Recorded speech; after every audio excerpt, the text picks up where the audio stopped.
tuning in to the online broadcast network, AFTERBUZZ TV. Over 20 million weekly downloads from over 200 countries and your number one source in after-show entertainment.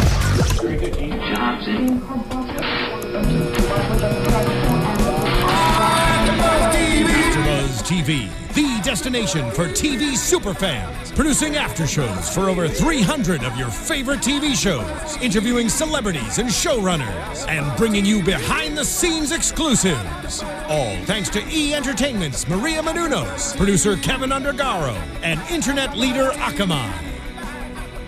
Now, let the buzz begin! Hey there, RWBY fans. I hope you're all celebrating the Beacon Ball because we here at AFTERBUZZ are dressed to the nines for the occasion. How are you guys doing tonight? Very, very well. Pleased as punch to be here. Mark, how are you? Living very dapperly. I wish I could make this top hat work. It doesn't quite go over. For those of you listening to the podcast, we dressed for the occasion since it's a big ball, and Mark brought a top hat for some reason. Don't wear it because top hats are metal. Anyway, joining me on the panel tonight, Mark, Donica. Cheers, everybody. It's always a pleasure to be here on RWBY because RWBY's such a good show. Miss Katie Cullen. Salutations. Sadly, Patrick could not be here with us today, but hopefully he will be with us here next time. I'm your host, Megan Salinas, and not only are we dressed to the nines for the occasion, but we have two very, very, very special guests with us here tonight, Barbara Dunkelman and Arryn Zech, a.k.a. the voice of Yang and the voice of Blake from Rooster Teeth's RWBY. How are you guys tonight? Awesome. Good. Yay! I am so glad that we have you guys on tonight because, oh my gosh, you guys had an amazing episode last week. And so I'm really glad that we get the chance to talk to you guys about this. How do you guys feel about your character's development last week? It was really exciting. Yang didn't get to talk a lot in Volume 1, so when I was going through the script of Volume 2, I saw in Chapter 6 she had this long monologue, and I was like, yes, my time to shine. And then, so that was exciting. And then I'm really happy that I got to do it with Arryn, obviously, because that pairing is really fun. Yeah, you guys haven't had, your guys' characters haven't had a scene together, I want to say, just on their own since Volume 1. So, yeah. So it was great to see them come back together. It was really exciting to finally be able to, play off each other and create more of a stronger friendship with each other than just, the whole group. That was a lot of fun. Yeah. Yeah, this week and last week had a ton of really great character development, and I think your guys' in particular was the highlight of last week's episodes for sure. Definitely. Yeah, we agree. Yeah, we got great character development. We got a lot of character development in these past two episodes. So I am so excited to talk to you guys about that. Really quick though, before we get started, I feel like there's something we need to mention. Was it?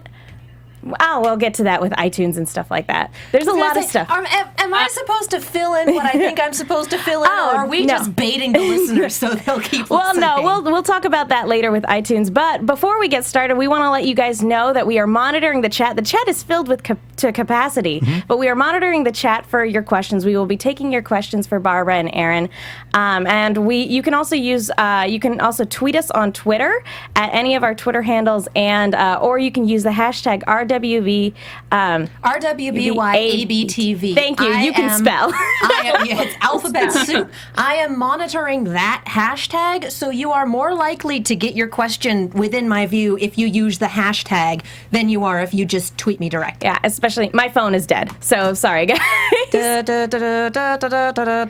Yeah, so we will be relying on that. So you guys, I guess, will be handling most of the questions. But anyway, I guess let's go ahead and get started. Let's go ahead and talk about the episode a little bit. We start off because we're covering Chapter 6 and 7, Burning the Candle, and Dance Dance Infiltration. Title! Which is an amazing title. And Barbara, I think you have, you probably appreciate that one because I believe you're notorious for puns.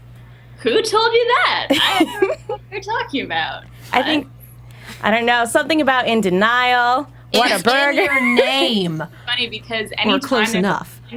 either in RWBY or on the podcast or in a title of something, everyone's like, "Oh, it looks like they let Barbara name this." Other people know how to make puns here too. I guess I just like have infected them. Good point. It's on Reddit too. Yeah. It's everywhere. Well, and it's fun too, but that is kind of frustrating because it's like, guys, I didn't name the episode. But if you think I did, cool. Does that get you better writer's credit? I think so. It's funny, actually. I think it's IMDb, or maybe it's Wikipedia. Someone has me listed as a voice director, which is really confusing. So we were actually just at the Streamies last week, and there's a picture of us and Meg Turney, and it says, like, Arryn, actress, Meg, host, Barbara, voice director.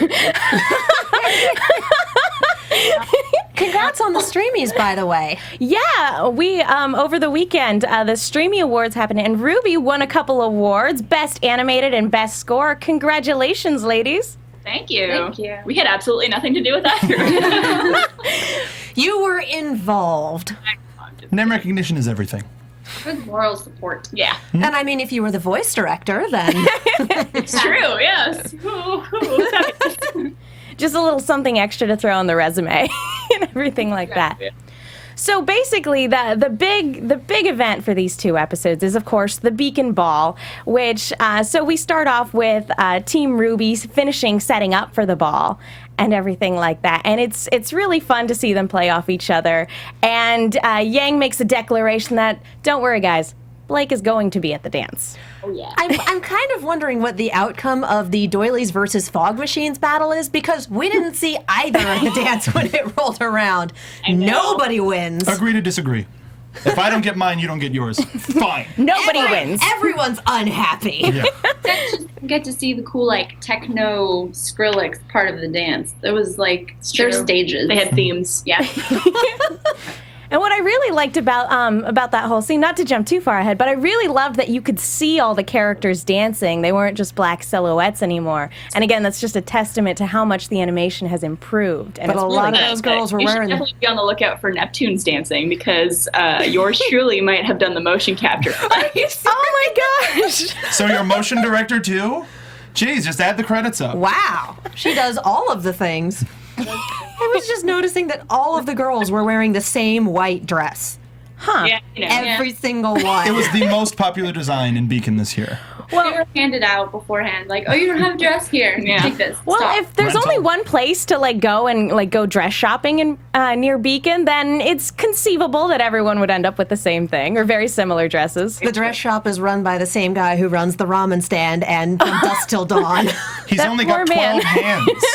The only shop owner in Beacon, or in I hold with the Officer Jenny theory that there's about 15 identical ones that just do everything. I guess he's got a sweatshop with all of his clones making dresses to now. It's all the Canon. same dress. the busy man. Yes. Yes. Yes. I feel bad if he is the only shop owner then, because he's either got a monopoly on the place or he's just terribly overworked. One of the two. One of the two. Well, the only other shop owner we saw got murdered in episode 1. So Oh, It was an inside job. It was an inside job. Yeah, he's the real man behind the strings. Or Wolverine. Oh, Wolverine. was terrible, but we get some great interactions between some of our characters, and I particularly liked Sun saying, he's from Vacuo, it's not a shirt and tie kind of place, and everyone's like, yeah, no, we got that. Yeah. No kidding. Don't know how we would have picked up on that otherwise. They wear a regular shirt half the time. But then we sort of cut to the library where Blake is still very much committed to her research, and I was cracking up during this entire scene because Yang had the I don't even know if it was rude or just hilarious, or if they've just gotten to the point in their friendship where this is acceptable. It was beautiful. It's kind of horrible. Yeah, someone mentioned that it was like a racist thing to do because she's a cat. Yeah. And just like please corners. Well, I mean, everybody gets to that point in their relationship. It's true, yeah. We're close enough that Yeah. it's funny. It's funny, actually.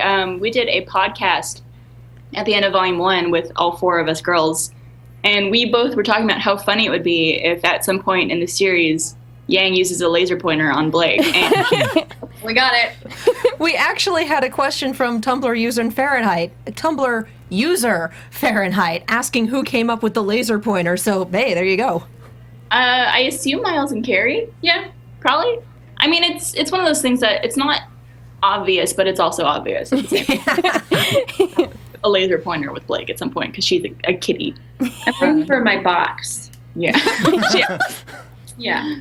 I was really hoping that she would take it a bit further and like go up the wall and Blake would just like slam against something. Oh, I was already sleep deprived. I was a little afraid she was going to run into something. It'd be really funny if Blake just really hurt herself. At Yang's disposal. That would be a catastrophe. No. Boo. Boo. I'm with my people. That's one. And I will keep Are count. you keeping a tally? I will now. We also had another Twitter question from Hunter Punter 58. He wants to know, for you ladies, what's been your favorite scene so far for Volume 2? So far, no spoilers. I really enjoyed the fight in Chapter 4 on the highway. That was pretty great. Yes. That was a ton of fun. Also because we were in our alternative outfits, which we are both big fans of. Yeah. And then other than that, the scene with both of us in the classroom having that serious talk was fun. When the art I mean, style changes, you know it's a big deal. Yeah. I love the library scene. We're all playing games and everyone's doing their own thing, reading and pancakes and. You activated my trap card. Yeah, no, both of everything this season is just, it's been really top notch this season. I've been really, really impressed. Anyway, so to go back to the episode, she does run into something, and that something happens to be Yang, who grabs her to go and have said serious talk. But before we get to that, we cut back to Team Juniper. Poor Ren, at the most inopportune time. Jean wants to have a serious talk at the most inopportune time. So poor Ren is sitting there in his towel, and Jean wants to get advice on how to talk to girls, while Nora is sitting there also with her headphones off, even though he told her to keep them on. Everything like that. You know she was hiding popcorn behind that book and just watching. Of course. Yep. I like the samurai shampoo that he has. I love Hilarious. that. As far as I'm concerned, Nora can bend reality because she got the boob shirt in a woman's cut, and I don't know how she did that, but I want it. Maybe she's a seamstress without us knowing. That'd be nice. We could do that. Maybe. I wouldn't be surprised. She seems like someone of many varied and random talents. Sora Valkyrie. I'll put that one down. Yeah. What? No, I got nothing for that. SEW. So No, that doesn't count. level. I'll just cover my face. No, with you said Sora, and I went Kingdom Hearts and went there. No. Yeah. No. We commend the effort, but we're not giving you the tally. Sorry. We'll give you one of those little misshape and an effort was made gold stars. Anyway, so basically the long and short of this conversation is that Jean really wants to, he tries with Weiss. He doesn't quite know how to take the rejection because she's clearly not interested, but he's head over heels, and he thinks that if he can just, that he was told that if he was just confident that that's what women look for, and it doesn't seem to be working, and Because whoever told him that was so wrong. yeah. And so he's asking Ren for his opinion because he and Nora got together and they seem to work just fine, even though they're not together. Well, that's Nora laughing at him and going, silly. But then we have Pyrrha coming in and just basically telling it to him straight. She's like, just be honest. You can't mess it up if it's the truth. And so he goes to do just that, and that's when we get this moment with Nora going, Pyrrha, you should follow your own advice. I think that's the most serious she's ever been. I think it's the only serious line she has so far, actually. Yeah. And by default, the most, I guess. Yes. Yeah, Venn diagram. But yeah, and it's serious when a character like Nora just sits there and very somberly says something like that to you. And it was heartbreaking to just kind of watch, Pyrrha just sort of deflate. That poor girl. It's kind of cool to see Team Juniper on their own, like interacting with each other, because normally you see them with at least one of the other girls, and it's just really cool to see them as their own team for once. Yeah. I don't know why that's so weird to me, but it is. That's like a side story almost in the series. Well, and their interactions are just as interesting as the interactions between Team RWBY. And I think that's a really good testament to Miles and Carrie's writing. Yes. It's okay. You don't have to say that. But not we here. like it. Hey, we can't mess it up if it's the truth. Synergy. Okay, so since they're not here, we can say what we really think then, right?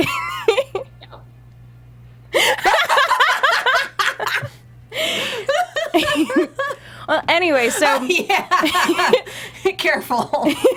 so Jean decides to take this advice and goes, and that's when we get the big scene with Blake and Yang, and we have Yang going, look, you don't have to stop in your search. I'm not asking you to stop. I just want you to slow down so that you take better care of yourself, because it's detrimental to you and it's detrimental to the people around you when you don't take care of yourself.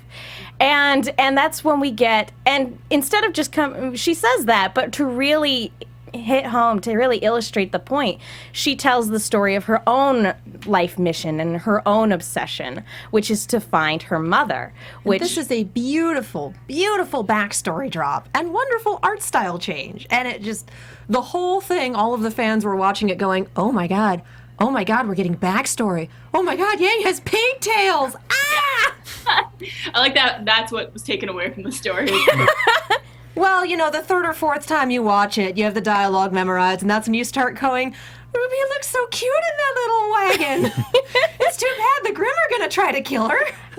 it was great. Who did the art style for that particular scene? Is it the same person who's been doing the animations for the other scenes so far? That was Christina, who was the art director for the season of RWBY. She was with us for a couple months on contract, and then she went back to LA, but she actually did all the art for that. It was fantastic. When next time you see her, tell her she did a wonderful, wonderful job. We'll will. probably We'll see see her that. first. I'll be like, hey, good job, bro. Just like that. But Exactly it is wonderful to get this backstory, because now we know who Yang was looking for in the yellow trailer. And I love that this season has just kind of been dropping more and more information from the questions that we had from the get-go. And so, I mean, maybe it hasn't been revealed that that's who she was looking for. oh, I guess I'm making assumptions. Yeah, I I'm didn't not think saying that. yes, and I'm not saying no, so you'll have to find out. Well, That's the connection we're working under. Fan theory. Well, Comes together eventually. I really liked her Goldilocks in the backstory. The whole art style of her hair and seeing that different sort of more innocent was really cool. Yeah, It was adorable. I agree. yeah, and it was great. So yeah, and it was a really serious scene, and it was a very somber moment. And then a very touching moment too, when we come out of the flashback, and Yang's eyes turn red, and she's like, "You have to listen to me," and and everything like that. If Torchwick came in through that door, what would you do? And Blake is still being very stubborn and going, "I would fight," and she's like, "No, you would lose. You can't even handle me. I don't think anyone can handle Yang on a good I day. say, it kind of downplays her power in that one, where it's like, I don't know. Got guns on my wrists. Yeah, That's true." But what was your guys' take on that? You mentioned, Barb, that you were excited to get a long monologue, but what was your take on it when you guys read the script and just kind of stepped away? Was that kind of like just wow, or was it kind of like relief that this kind of moment of contention had been alleviated? What did you guys feel?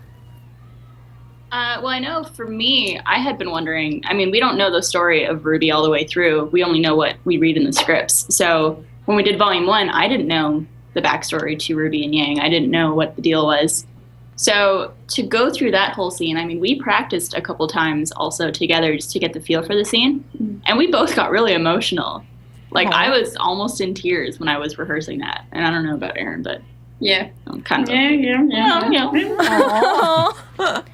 It was a lot of fun to do a more heartfelt scene. Like in the first season, Blake and Weiss yell at each other, and I mean it's I'm a victim. it was heartfelt, but I think this was the first time that we truly dove into something that affected us more. I don't know. There was a friendship budding versus people arguing, and it was really great to actually finally get to do something like that.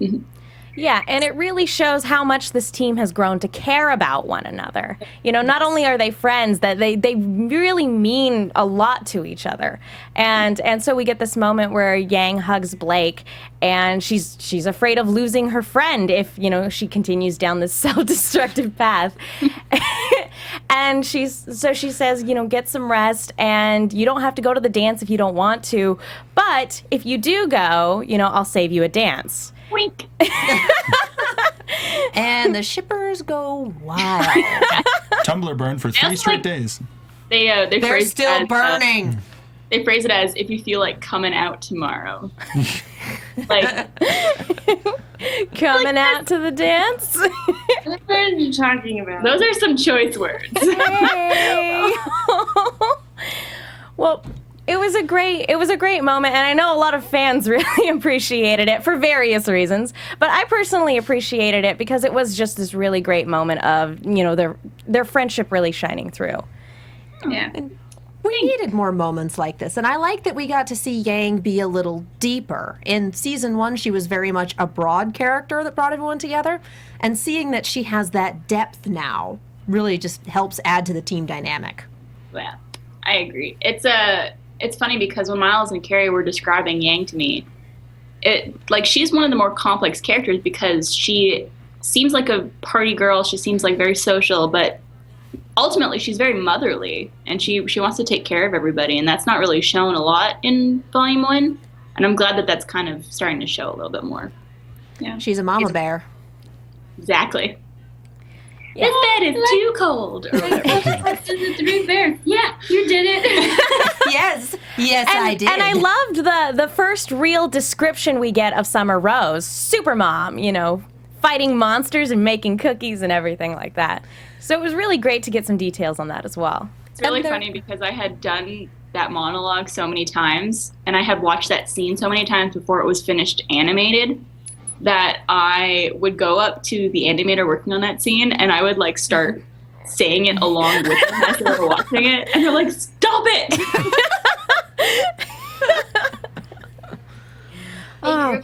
Slayer of giant monsters. Shut up! Well, we've actually had questions and theories all over Tumblr and Twitter, and the question that got sent in was from Tumblr user Agent Carolina York, wondering whether the song Red Like Roses Part 2 is about Summer and Yang instead of Summer and Ruby, which was the initial theory. Any idea? I don't know. What's your guys' take on it? I mean, I guess when you hear it first, you assume it's about Ruby, but it could make sense for both of them, technically. But I don't know. Definitely. All right, so I don't know. So let's get back to the episode real quick. So while that's going on, we cut to the outside, and Jean has picked this flower for Weiss, and he's gonna tell her how he feels, and he's just gonna be honest and upfront. No pickup lines, no cheesy one-liners, nothing. He's just gonna tell her how he feels about her.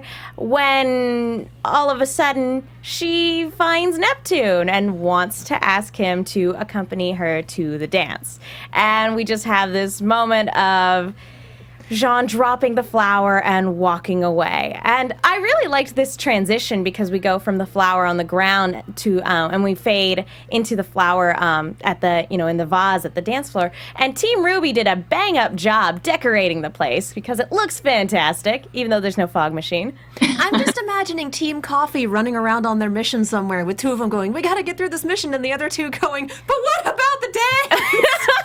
But the ball's tomorrow. I haven't a thing to wear.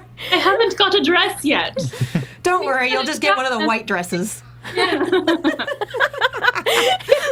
sure they've got a few spares in the back. We know they've got a few spares in the back. Oh, poor Team Coffee.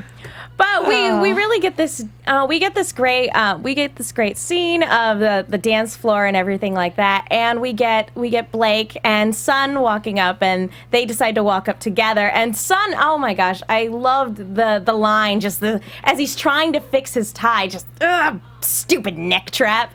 And the fact that he's wearing a tie. Yeah, the fact that he's like, I think he's got an unbuttoned shirt, but he's still got the tie. He tried. He buttoned his shirt up partially. It's the effort that counts, right? Yeah. No, Yeah. that's a big deal. And with it's guys. a shirt and tie affair. No one said anything about the shirt having to be all the way buttoned up. Or the tie totally tied. No, he gets points. For once, he's not monkeying around. No. Yes. No. Yes. Boo. It goes on the count. No, I'm canceling your other point. Now nobody has points. No, you lost a point because Sora was That's not gonna a pun. But it was really great. And Blake says, of course we're going together, but my first dance is spoken for. And when we get into the dance floor, we see Yang and Blake having a dance before Sun cuts in. And it was really cute. And for those of you watching, they're dancing right now. They dance with their upper bodies, so it's not very good. It's a chair dance. The Groot. Aw.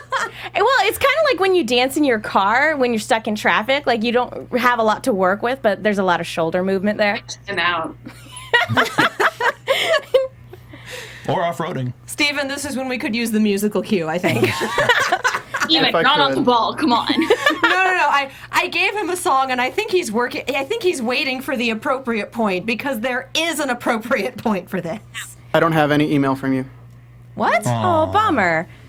The one I'm I sorry. linked you on Twitter. Oh, I get too The many song. tweets. I can't. You turned Anyway. it back to me. Anyway. That's the intro. Things we always I can't stop this feeling. There you go. Next time we'll just have a karaoke session here. We got to get Mark to be going Ooga Chaka, and then we can totally have a group. There we go. I'm hooked on a feeling. All right. believe it. That you're in love with me. Okay, we should probably move on. I don't know how much of that song we're legally allowed to sing. I'm just going to bask It was in that off key. It moment. doesn't count. Yeah, it was Lips as sweet as candy. Anyway, to get back to the dance, we have obviously things seem to be going really well. Everyone looks like they're having a good time. Although Ruby feels exceedingly awkward having to wear high heels and having to wear a dress. She just wants her little hood. But that's when we have Crow coming up to her and basically, Ozpin. Ozpin. oh God. I was gonna say, If Crow when did Crow shows- show up? When did Crow? lose their Shame minds. on me. Crow Shame hype is on at a me. maximum. I was thinking of the backstory because Crow was the one that saved Yang and Ruby. So I apologize, listeners. I screwed that up. Well, he didn't exactly crow about it, so. Boo. Hush! I guess that a I can't saying? really boo that one. No, C+. you can't. We're Anyway. at 4. These are terrible. Yes, I'm aware. We have Ozpin. I have no regrets. We have Ozpin basically telling her that, you can't be on the battlefield all the time. It's nights like this that we'll remember for the rest of our lives that really bring people closer together. We so can, obvious. yes, for the dark times ahead. Well, last season he got the I've made more mistakes than any man, woman, and child. It's just like, okay, that's Quite a few. Downer. And he makes an interesting comment about how time tests, the strength of the bonds that tie people together. And I think we see that a lot with him in Ironwood and even possibly Crow, because we haven't seen Crow thus far. But yeah, it's just a very interesting comment with Ironwood being there and everything. So yes. But this episode ends with who arriving but Mercury and Emerald. They wouldn't miss this party for the world. The baddies are here. dressed in black and orange and green and gray. So everyone's like, Locust and Felix colors. Yeah, it's a Rooster Teeth production, guy. Have they gotten an official team name yet? No. I was rather fond of Team Crime. Crime was a good one. Unfortunately, it's not a thing. That is a bummer. Well, really, really quick, before we get into the next episode, before we get into episode 7, I want to talk to you guys really quick about iTunes. Folks, thank you guys so much for going to iTunes and leaving a comment and rating. It lets our bosses know here at AfterBuzz that you think we're doing a good job, and it really means a lot to us when you go, and we read the comments on YouTube as well. It really does. It makes us feel really good that you guys are watching the show and enjoying it. And we also have... coming up right now, actually, for this episode, we have a contest to encourage you guys to go to iTunes and do just that. We have a lovely poster autographed by our 4 main stars, two which are here. 2 of whom tonight. are putting on the best charades I've seen in my life. We have an autographed poster from our 4 leads, and that poster we will be giving away if you guys enter this contest. And the way to enter is to follow all 4 of your AfterBuzz hosts on Twitter, follow Rooster Teeth on Twitter if you don't already, and go to iTunes, rate, and leave a comment. If you guys do that, we will select a winner. Next week? Next time we do this, so 2 2 weeks from now. 2 weeks from now. We will announce the winner on air. Yes. Bum, bum, bum. Bum, bum, bum. I'm trying to get the poster right now. We'll probably show it in just a few minutes, guys, but I'm going to do some of the iTunes shout-outs Please do. as the booth guy, but you know what I'm doing? I'm going to turn on my camera on the Skype.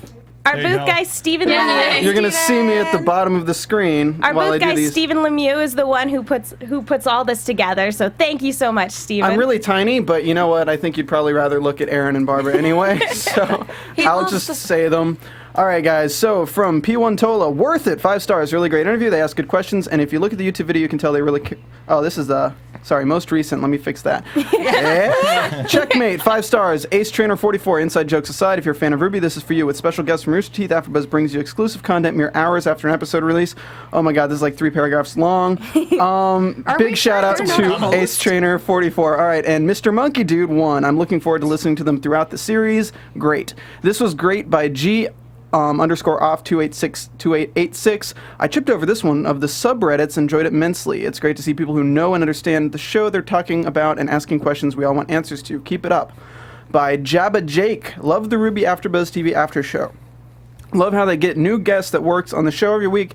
Love that they all know what they're actually talking about and ask important questions. Ah, fantastic. Good job, you guys. Ah.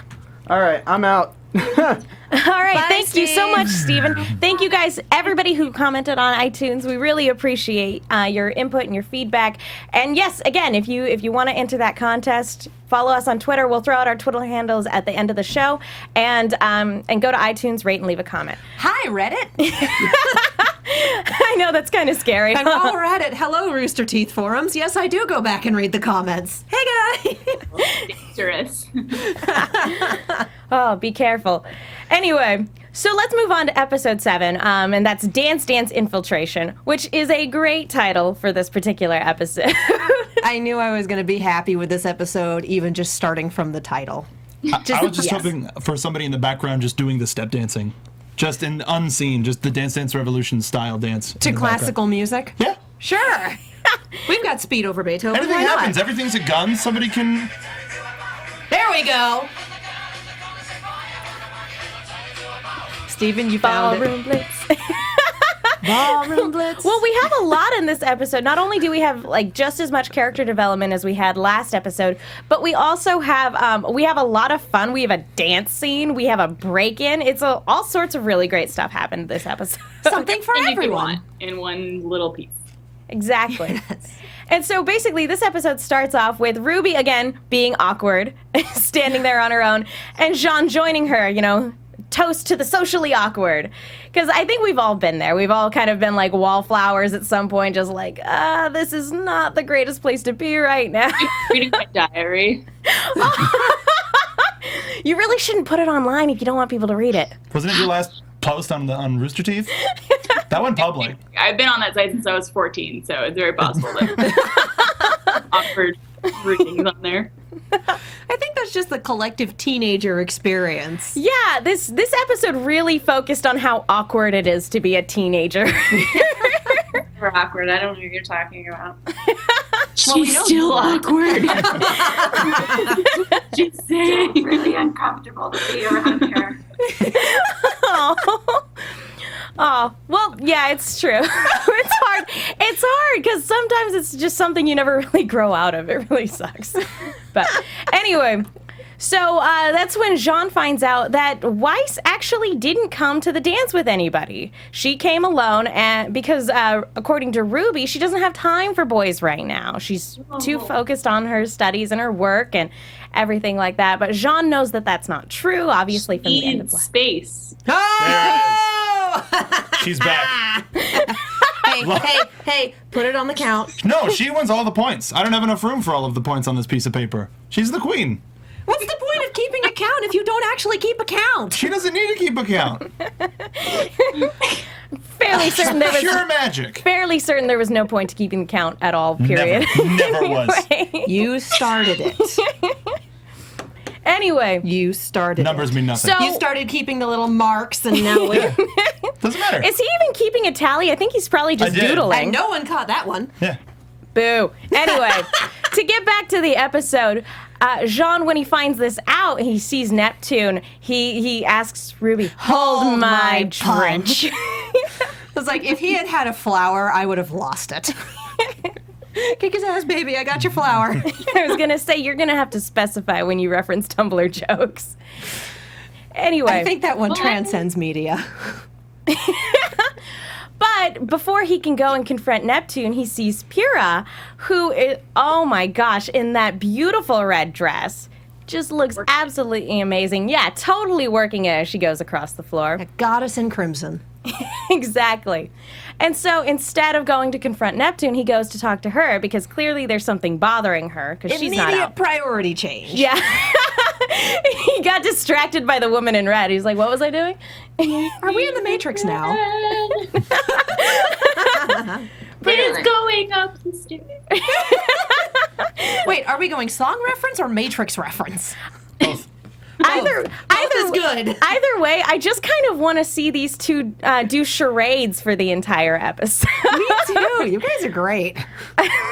Watching you guys do interpretive dance. So, for those of you watching, if the video's ever on us and we start cracking up, it's because they're up to something. Video's never been on us this whole time. It's been on them. I know what you're talking about. They're liars. Serious business over here. All drunk. And Arryn's flying away? No, she's like a bird. She only flies away. Anyway, so he goes to talk to her, and that's when we really get Pyrrha's 2 cents on her whole situation, because she also came to the dance alone. Nobody asked her. And it's very similar to Weiss's dilemma in that, you know, she was put up on this pedestal, and as a result, everybody's intimidated by her. She's this famous warrior. She's on cereal boxes. She's beautiful. She's strong. And so that intimidates people. Called it. And Jean, yeah, you did. I did. I straight up called it. Yeah, Pick up the phone. 2 weeks ago, you were the one that said it. You actually picked up the phone. Oh my God, you're amazing. I gotta help a brother out. I appreciate that. But it was really sad because we do see that as a result, it's alienated her from a lot of people. People are afraid to approach her, and that's very lonely. But Jean, being the kind of oblivious person that he is, had no idea. And so he didn't even know her name. And so he's the only one all this time that has treated her like a real person, as opposed to a celebrity or somebody, you know, again, to be held up on this pedestal. So no wonder she likes him so much. It was the very first, you think I'm a people. You think I'm normal? He has no idea who I am. He's normal, and he thinks I'm normal. Dibs. Let the chips fall where they may, except that one. We can all be normal together. Oh, let's be real. She's going to eat that on toast. It's going to happen. And now we all know what Katie ships like FedEx at Christmas. Ahoy, matey. Yeah. That ship be sailing at the end of this episode, anyway. The ship sails itself. You're a flipping Commodore. You're not even a captain of a ship. You're a Commodore. You have fleets of ships that just go sailing. As my good friend Lyra says, why have a ship when you can have an armada? Well put. Wah, wah. Welcome to the RWBY fandom. Womp womp. So, but then we have this interaction between Jean and Neptune, and because obviously Jean is still very upset with him because he turned down Weiss. And why would you turn down Weiss? She's beautiful. She's smart. She's all these wonderful things. And that's when Neptune comes clean. He's like, I don't know how to dance. I can't dance. I can't dance. I love Carrie's delivery on that line. I feel like Neptune is just what Carrie would be if he could be. Yeah. Once again, Neptune is useless. That's Carrie. Neptune is Carrie. It's true. He's really cool. He just doesn't show it all the time. Yeah. Well, and that's something really interesting because he's this character who does look very cool, but he's this character who tries so hard to look cool, which that's not how you be cool. You're cool just because you're cool. You can't try to be cool, if that makes any sense. Like a pretty good message for a lot of like young kids where you see all these people, especially in high school, who seem to be really popular and cool and like it's all effortless, but people try really hard to look a certain way or to act a certain way. And I think that's honestly a good message to give people. It's like, this isn't something that comes naturally to a lot of people. And I did not wake up like this. Despite what you may think. It's true. I don't think any of us. I think you look like shit, Arryn. I don't know what you're doing. Well, I don't wake up like this either. No, you both look lovely. But anyway, yes, and I love the shirt. You guys look fantastic. Product placement. Represent the brand. I'd say that you look great too, but we can't see you right now. So you look fabulous. Your hypothetical compliment means so much. I do the stripy skirt, though. Yes, we did see that before the show. Oh, yay, thank you. Anyway. That's Megan, and she's pleased. Anyway, to get back, but it is great to see this because Jean imparts the wisdom that he was just, let in on in the previous episode to just be genuine, just be yourself. There's nothing, you can't screw it up if you just be honest with somebody. And that works. And Neptune takes that to heart, and he goes and I love the shot that we get over the different aspects of the dance floor. We get different people dancing, and we have Penny kind of dancing on doing the robot with the two guards next to her. Mandatory. And one of the in the wide shot, one of the guards is also doing the robot. It's like, I like you guys. And probably the funniest bit in this entire season so far, Jean is true to his word, and he shows up in a dress. He shows up in one of those white dresses. They do have a closet full of them somewhere. Like right outside, because that was like a 2-minute transition. And he fit it, and he worked that dress to a T. I can change in 2 minutes. You can't? Find that dress. Yeah. He left and was like, I brought this dress just in case. Again, called it, taking his measurements. Closet dress? But then we're treated to this really fantastic dance scene as he asks Pyrrha to dance, and Team Juniper gets up and does this really great. Who choreographed that? Was that Monty or I don't even know, but it was absolutely Monty. Like, no question about it. Did you know that was coming when you saw the episode, or did that come out of the blue for you too? It came out of the blue. We actually did commentary for the DVD recently, and I think that scene hadn't been put in yet. Oh goodness! So when I was watching the episode tonight, I was like, what is happening? And that's, how did they all know that dance? Was that a team building exercise? Was that ingrained? Is this the overly complicated Beacon Macarena? I mean, what is this? Who knows? They all watch the same K-pop group. Yeah. I mean, that's entirely possible, or it's entirely possible that instead of like coming up with binders of activities for them to do like RWBY does, maybe or some battle techniques. they just dance. Like, we're gonna choreograph this. Yeah, I'm starting to wonder if there's going to be a group of cosplayers who dress up as Team Juniper and learn that dance, because that would be fantastic. Challenge issued, Rooster Teeth community. What do you mean if? There's probably people learning it already. We're going to get people doing their own videos. It's going to be like the Hara Hara Yukai up in here. It's going to be great.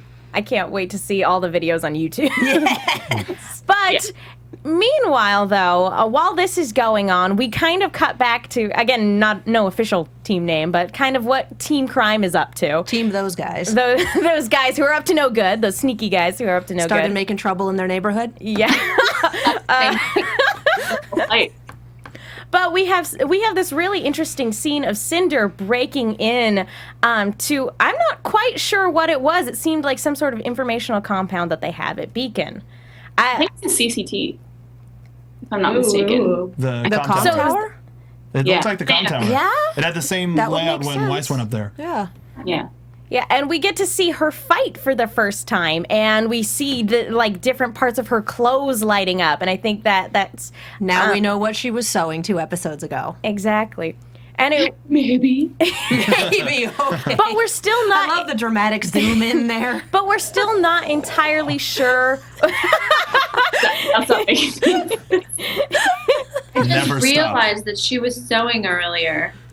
I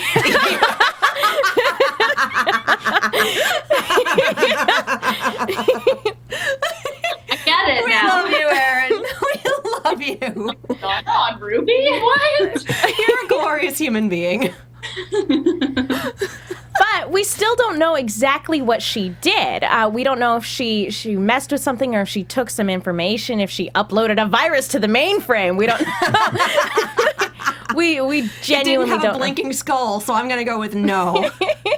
She just really likes chess. She installed chess on every single Install one of chess those on things. every computer. Yeah, yeah. We do That's pretty know straightforward, I thought. that she beat the daylights out of some guards, took the scroll from one of them, which is going to be all of their personal contact information, his security chip, any data he has stored on that, all of that. So it's keys to that guy's particular kingdom, and probably used it to gain access to the computer in some way, and then left a queen as her calling card. Queen has pawns, etc. Question is, what did she take? What data was stored there that was so important, and why was it being guarded by Ironwood's men? The real story is that she is the head of the chess club. No spoilers, please. Please, no spoilers. Struggling to get members for years. No. This is an AfterBuzz exclusive. Oh, it's a Buzz exclusive. Yeah.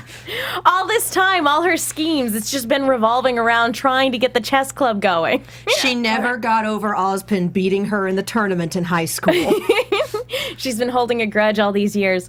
But Yes. I know you guys, they obviously, you guys don't know everything. You just kind of get the story when the script comes to you. But what's your take on this? Like, when you read the script, were you like, okay, this is what I think is going on? I have no idea. I really have absolutely no idea. Like this, it's so open-ended what she could be doing or what they're up to as a whole, and we don't know. I don't ask questions to the writing team because I don't want to know. I want to be surprised along with everybody. Yeah. So, and also that way we can't spoil it for everybody accidentally. On accident. That's true. Although I do love your chess club idea. I love that theory. I'm gonna stick to that one. Yeah. But her break-in is cut short when Ruby notices, obviously, her jumping over rooftops, and Ruby is the one that sort of goes in to investigate, and they have a quick little skirmish, and it was this really cool scene. Like, Cinder seems to, even though it was a quick fight, Cinder is definitely a force to be reckoned with. Oh, And, yeah. yeah, and this is the first time that we see her in action and we see her fight, and she just looks like she can summon dust like out of thin air with the way she did pop open a vial. That's true. She's pretty cool, not gonna lie. Yeah. I figure she's from the fire. She's making stuff out of solid ash, Ooh. That's or coal, or really hard and cold. I love that the rocket-propelled lockers made a comeback. I love that was a thing. Chekhov's locker showed up there. it was pretty great. It was beautiful. But I would use that in such a lazy way. Like I'd put snacks in there and I'd be like, I'm hungry. It's a portable fridge. All these holes in the roof everywhere. Rumit just coming in. Although you wouldn't have to get up. It would be great. It would be awesome. I'd be forever fat. That's true. You'd never have to walk anywhere. I would use the locker to transport Yeah. myself other places. Yeah. As long as you don't Wouldn't that lock been a yourself in. I Yeah. didn't land that far from the school. I hope nobody stuffs John in a locker now, because he could end up anywhere. He already You realize did. that already happened. Oh yeah, silly biscuit. It's not because I'm not wearing the hat. It's because I'm not wearing the hat. That's why. Somebody didn't watch Volume 1. Yes, I did. Aw. Thank you. There we go. Perfect. Dear iTunes. I have a formal complaint. I worry about what Twitter's saying, but Twitter is broken on my iPad right now, so if you guys are tweeting things, I'm not seeing them, and I apologize. And everybody's having a wonderful conversation. Twitter in the is chat. saying with Ruby ABTV is, do Arryn and Barb have any thoughts about a little concerned about Weiss being worried about being treated like a prize and then Neptune telling John he could have her? And then we have, on a scale of 1 to searing hot dragon breath, how angry were you with Jean being oblivious to Pyrrha's moves in the burning the candle? Those are from Brianna Giardina and Elijah at Minofel. Those are 2 different questions. They are, yes. The whole, like, you could have her thing, I don't really think it was said in, like, an Objectified. Yeah. I think sometimes people read a little too far into a lot of things that people say or do on the show. Where, it's just like...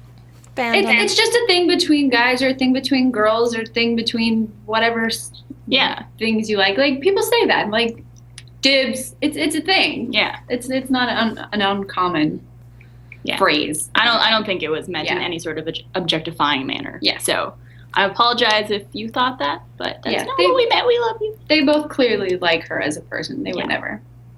So kind of going off of that, we have a question from Tumblr user Rooster Tumble. Do you ever check to see how fans react on Twitter and or Tumblr? All day, every day. Yes. Says the person who reblogged me right after I put something up. I think from 3 o'clock Central until like I go to bed on Thursdays, I'm just checking Reddit and Tumblr and Twitter and our site and YouTube, everything. Yeah. Community manager. Question from at Bailey Bryant 21. What was the funniest moment for both of you at RTX 2014 Ruby panel? Realizing I was outside with open alcohol in Texas. That happened at the panel? No. RTX. At the panel. At the panel? Oh. Yeah. Oops. Somebody's listening. I don't know. I think I know. Anything at the When we showed off our new plushies and I made Blake and Yang have fun times together. I think that might have been everyone's favorite moment from the panel. My parents were so confused. My dad once asked me what Bumblebee was. There's these little things that buzz and fly around and make honey. Yang's motorcycle, let's just... Yeah. But you guys have a really great relationship with your fans and with the fandom and everything like that. What and obviously, you guys really appreciate the cosplays and everything like that. What do you think has been your favorite fan interaction so far? Oh my gosh. That's like asking me to pick a favorite child. Well, your second favorite, because obviously this interview right now is your favorite, right? I don't know. I really enjoy going to things like RTX and oh no, They can still hear okay. us. My laptop fell asleep. RTX and being able to like recognize people or remember someone's username or something like that. Like I want to name 3 people, but I feel like I'm going to hurt other people's feelings. But I'm going to do it anyway. Do it anyway. I know Zextrin from Tumblr. I know Lauren from Twitter, and I know Amber from Twitter. Those 3 people are like on the top of my brain. There's some Lauren and Ambers on there that you're not talking about that are freaking out right now. I thought it was you. All Laurens and all it's Ambers just are like- equally loved. I don't think I could pick a favorite moment. It's just like the amount of love and support that the community has shown for Ruby, and just like, especially at RTX or any convention really, where people come up and say they're a huge fan of the show, and they like treat us like we're celebrities, and it's like we're just people who are like just as excited to meet you as you are to meet us, and it's very humbling, and it's I don't know. I was at work yesterday and got recognized by 2 people, and they were like just so excited to meet me and asked me like, "You're Arryn, right?" I'm like, "Yeah." Would you like room for your coffee? Yeah, it's kind of strange. Like, Yeah, I'm but just gonna. it's not something we will ever take for granted. I don't think, is the fans and the support and just the response to everything. I mean, after the trailers came out, people were cosplaying, and there's no show yet. How do you like this already? And I don't know. It's crazy. All right. I could go on for Yeah, it's very exciting. Yeah. No, and it's really great. We have a couple questions from Twitter. Victoria T. Olivo on Twitter wants to know what you guys think Cinder's weapon is and what her semblance is. Being a badass, does that count? Yes. Really does. Because, she's just this big force to be reckoned with. Isn't she her own weapon? I I would thought think she that was shoot. She's her own weapon, right? she's she could control dust stuff. Yeah. She's shiny. She's imbued with dust. Honestly, that makes sense. She's literally a force of nature. She is fire. Things were just appearing when she was in that fight, and it's like, how are you doing that? Here's a question from the chat roll from Bumblebee. Great. Are we surprised? Is it awkward recording the fighting grunting sounds in the booth, and do you get strange looks when you walk out of it? Yes and no. Yes and yes. Really? I'm sorry. I don't know if you've noticed this, but Yang has very loud efforts. She does is like punching and kicking, so like they always want me to like really bring it in there, and I sound very high pitched when I do my efforts. I love them. I think they're really fun. The chat roll wants you to demonstrate. All right, am I getting hit or am I hitting? What am I doing? Hitting. Yeah. I think you've made a lot of people very happy. And I got to talk to Arryn at Comic-Con, and one of the questions I asked was funny booth stories. Do you guys have any funny booth stories you'd like to share with us? You mean when Miles hit me? That was terrible. Right, I didn't actually hit her. Yeah. Look at my gnarly bruises. Please extrapolate for the people who haven't seen the interview and are getting extremely worried right now. Miles is the best. He does not physically abuse me in any manner. Emotionally, he's the best. He bought me ice cream yesterday. Was it Neapolitan? It was, oh no. See what you did there? It's not. All right, Megan, we have to wrap up. Okay. But I do want to tell everyone that they need to go for the contest again. Follow everyone on Twitter. Go to iTunes and leave a comment, because we're definitely going to be taking the iTunes comments very heavily on this. It's going to be a drawing, but if you really want it in there, we're going to really be looking at those iTunes comments. Plus, you get a shout out on the show anyway. So even if you lose, you win. Yay! And once you've won, you won. Yay! Yeah. Yes, and that is exciting. I kind of wish that I could enter because I want to win that poster. He didn't say we were prohibited. He didn't say we were prohibited. I'll just like create usernames and just You're write prohibited. all over. And Dang now it. he said it. Dang it.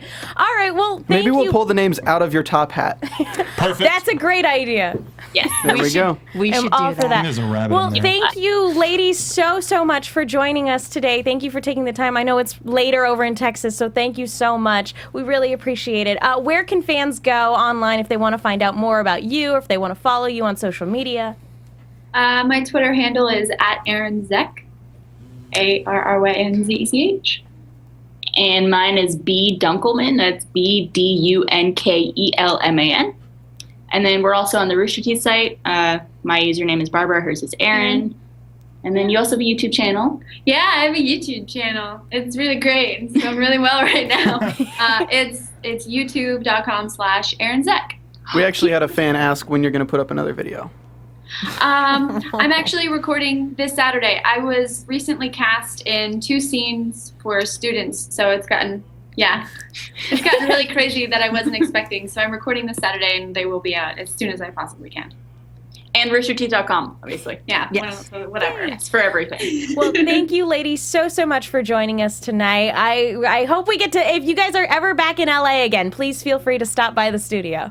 Totally. It'll be fun, yes. Yes. All right. Thank you so much for coming on. Muchas gracious.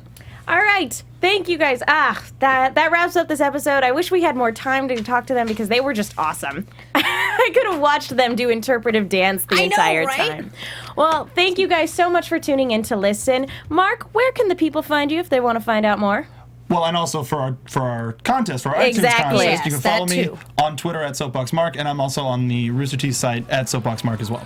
Katie. Real quick, Steven, did you ever get the picture I emailed, or did that just wind up in the ether somewhere? I never got an email from you, but I'm going to show the picture that is of the poster that you can win. Okay, Look let's at do that. I mean, you can't see it, but the viewers can all see it. Yay! Here, I can even gorgeous. like Vanna White the poster. Not really, Yay. but yeah. There you go. That'll be signed by all 4 actresses, and we will have that sent directly to you once you win. But you have to go to iTunes, search AFTERBUZZ RWBY, and leave a comment and rate 5 stars. If you rate us 4 stars and leave a comment, we're just gonna hate you. Not really, but you know what I mean. Quietly. Well, I'd like to give a really quick shout out to Tumblr user He's My Boy, BOI, for actually making the Juniper Mariachi Band picture. You are a glorious human being. Hopefully Thank we you. can get that up next week. That would be great. Hopefully. Well, it's on Or my 2 Tumblr. weeks from now. Anyway, yeah. Katie, where can people find you? On Twitter, Tumblr, and the Rooster Teeth site at Kiaxet. That's Kiaxet. You can also find me on Attack on Titan, Sword Art Online, and the upcoming Z Nation after show all on Sunday, and the classic Doctor Who panel on Wednesday nights. And you can follow Patrick at P2the on Twitter. That's PTOTHEDEES. And you can follow me on Twitter at The Menguin. That's TheMenguin. I am also on the Sword Art Online, Attack on Titan, Classic Who panels, Z Nation, and occasionally regular Doctor Who. Thank you guys so much for tuning in. We will see you guys in 2 weeks. From executive producers Maria Menounos, Kevin Undergaro, Phil Svitek, and the entire AfterBuzz TV staff, we would like to thank you for listening to the AfterBuzz TV network. To watch or listen to other after shows and post comments or questions, be sure to visit AfterBuzzTV.com. I'm Sir Richard Wentworth, and this has been a presentation of AfterBuzz TV. See you later. The views expressed herein are those of the hosts only and do not necessarily reflect the views of AfterBuzz TV or its owners or principals.